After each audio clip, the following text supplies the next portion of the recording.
utang luar negeri kita sedang naik, itu angka-angka yang besar juga. Tapi kadar kenaikan saya rasa masih berangsur-angsur, bukan melonjak dengan gila-gila.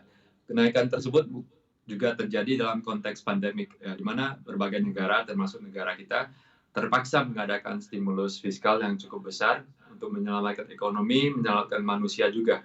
Jadi itu hal-hal yang wajar. Memang harus waspada kalau memang terjadi kelonjakan seperti-merta untuk belanja yang bukan-bukan, tapi hal ini kan bukan yang hal terjadi di Indonesia.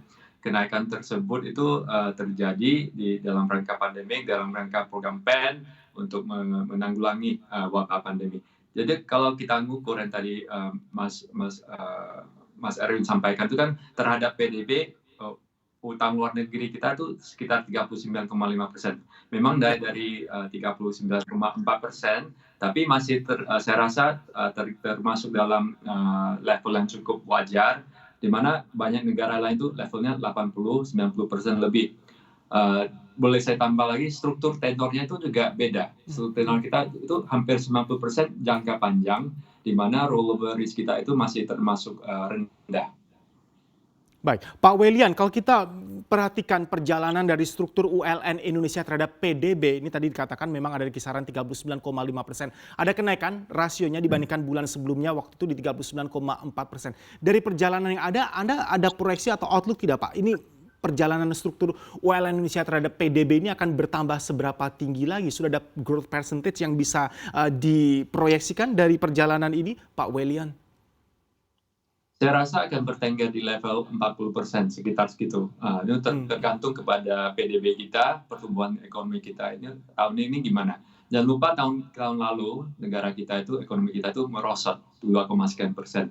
Saya rasa tahun ini udah mulai bangkit, memang positif sekitar 4,9%. Itu akan membantu mengecek kenaikan rasio ini. Di mana kalau PDB naik, ya rasio itu ULN terhadap PDB otomatis akan ditahan.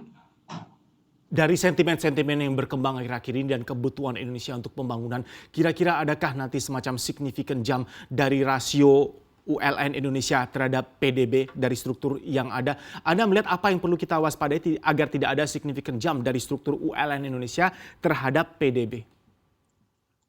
Memang sebagai negara berkembang, termasuk middle income country seperti Indonesia itu, kebutuhan kita kan banyak. Apalagi dalam segi pembangunan infrastruktur itu banyak yang harus kita dapatkan uangnya, dananya dari mana.